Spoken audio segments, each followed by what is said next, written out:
आज का press briefing basically आपको ये बताने के लिए कि इस बंद के दौरान क्या क्या एक्शन लिए गए हैं। सिर्फ कैपिटल में ही नहीं, SPRO APP मैं पूरी स्टेट के बारे में भी बात करूँगा। तो आप सबको पता है कि बंद कॉल अलग अलग ज़िलों में दी गई, अलग अलग लोगों के द्वारा। ब्रॉडली एक सेम अम्ब्रेला ऑर्गेनाइजेशन, लेकिन अलग अलग उनके लोगों ने बंद कॉल दी। तो इसमें इन बंद कॉल अब तो सारी ख़त्म ही हो गई हैं। तो इस पूरे बंद कॉल के दौरान करीबन 12 केसेस रजिस्टर किए गए हैं अलग अलग ज़िलों को मिला के। 10 लोग अभी तक अरेस्ट किए गए हैं। 40 के आसपास लोग हैं जो आइडेंटिफाइड हैं, जिन्होंने लॉ एंड ऑर्डर डिस्टर्ब किया है, कहीं पब्लिक प्रॉपर्टी को डैमेज किया है। और 120 लोगों के आसपास हमने डिटेन किए हैं, जिसमें उनको फिर या तो समझा बुझा के काउंसलिंग के बाद छोड़ दिया गया है, या फिर उनको गुड बिहेवियर या सिक्योरिटी का बॉन्ड भरवा के छोड़ दिया गया है। और इसके अलावा टोटल 41 अब तक ऐसे लोग हैं जिनको हमने अपोआपा के अंदर बुक किया है। ये टोटल एक्शन है हमारा इस पूरे बंद कॉल के दौरान ऑल अक्रॉस द स्टेट। इसके अलावा हमें कुछ ऐसी भी खबर आई है कि इसमें से काफ़ी लोग हैं जिन्होंने बंद कॉल के रन अप में काफ़ी लोगों से पैसा लिया है इस बंद कॉल को रन करने के लिए।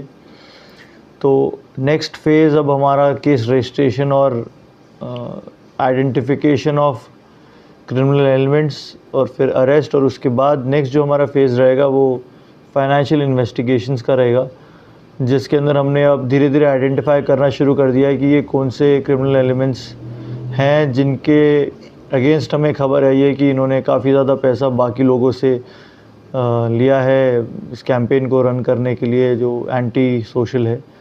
तो उनके अकाउंट डिटेल्स भी हम लोग मंगवा रहे हैं, उनके सोशल मीडिया हैंडल्स भी हम देख रहे हैं।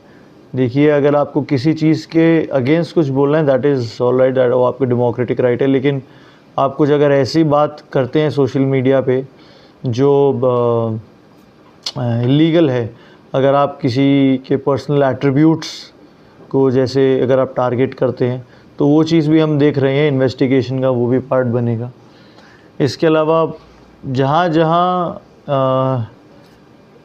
तोड़ फोड़ के या आगजनी के, आर्सन के जहाँ जहाँ इंसिडेंट्स हुए हैं, ज़्यादा हुए नहीं हैं, आर्सन तो खैर कहीं भी नहीं हुआ है, लेकिन जहाँ भी पब्लिक प्रॉपर्टी को डैमेज हुआ है वहाँ पे CCTV फुटेजेस भी हमने कलेक्ट कर ली हैं।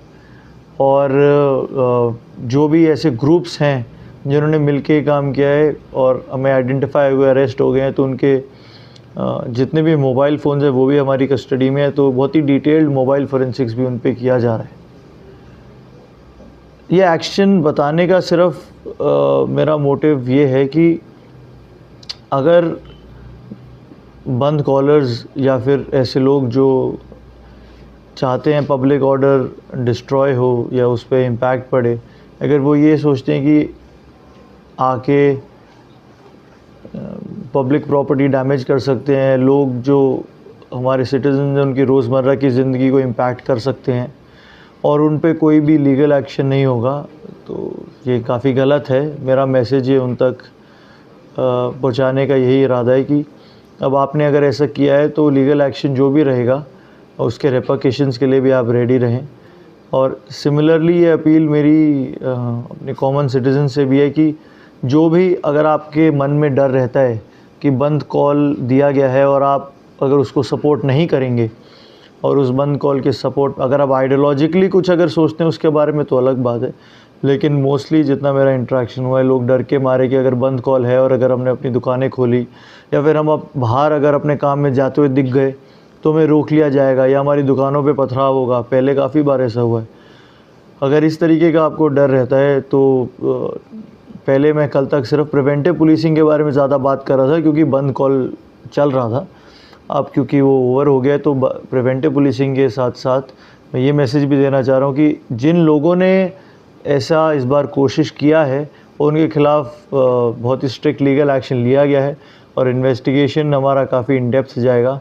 तो जो भी हमारे सिटीजन्स हैं जिनको लगता है कि एक बार ये लोग पथराव करके चले जाएंगे तो फिर इनका कुछ नहीं होगा, नेक्स्ट दिन आके फिर ये हमारे रोज़मर्रा की ज़िंदगी में इश्यूज़ क्रिएट कर सकते हैं, तो इस बात का डर ना रखें, क्योंकि हम काफ़ी थॉरो इन्वेस्टिगेशन करेंगे और जो भी इनके ख़िलाफ़ लीगल एक्शंस बन रहे हैं, जितने भी दिन इनको जुडिशल कस्टडी में ऑनरेबल कोर्ट डिसाइड करेगा वो भी रखा जाएगा। और अगर ये बाहर भी आ जाते हैं ऑन बेल, तो भी इन पे लगातार वॉच रखा जाएगा कि किसी भी तरीके के एंटी सोशल एक्टिविटीज़ ये ना कर पाए। अब हर जगह बंद कॉल्स ख़त्म हो गई हैं। मेरी एक अपील उन लोगों से भी है जो लोग ये सोच रहे हैं कि आगे भी हम थोड़ा सा गैप लेके बंद कॉल दोबारा दे सकते हैं, तो कृपया ऐसा ना करें। आप जो ये अगर करेंगे तो ये हर तरह से इलीगल है, और जो भी लीगल एक्शंस हमारे पास हैं वो आपके अगेंस्ट लिए जाएंगे। This concludes my press briefing. अगर आपके कोई सवाल हैं then we are ready to take it. Sir, मैं आपसे एक सवाल करना चाहता हूँ। सर, आज जो है हमारा एक प्रेस का एक मेंबर्स को, मीडिया के एक मेंबर को आपका पुलिस वालों ने आकर अपना जो सोर्स है उसको रिवील करने के लिए कहा है। सर, आप भी जानते हैं कि हम प्रेस वाले जो अपना जो सोर्स है उसका हम रिवील नहीं करते हैं। सर, क्या ये सही है? सर, हम हमारे मीडिया के लोगों से सर अपना सोर्स को रिवील करने के लिए कहना। आप मना कर दीजिए, आप बता दीजिए कि हमारे सोर्सेज हैं, और सोर्सेज सभी के होते हैं। पुलिस के अपने सोर्सेज हैं, आपके अपने सोर्सेज हैं, और उन सोर्सेज की आइडेंटिटी सेफ रखना बिल्कुल आपकी रिस्पॉन्सिबिलिटी है। अगर किसी ने आपसे ये पूछा है कि अपना सोर्स रिवील कीजिए, आप बिल्कुल मना कर दीजिए। We will understand that. When it comes to your child's future, make no compromises. Enrolling Nalanda Academy coaching for decoding or regular classroom facilities. Experienced faculty members, dynamic teaching models, regular tests and feedback to improve performance, multi-Vivas security system. Small size batches, hostel facilities and many more facilities are available. For admission and any other queries, visit Nalanda Academy Coaching Head Office, Nahar Lagoon near Lagoon Bridge. Sub Office G Extension, Nahar Lagoon. For the Itanagar Office near Hima Hospital. For more details, call 6033824065.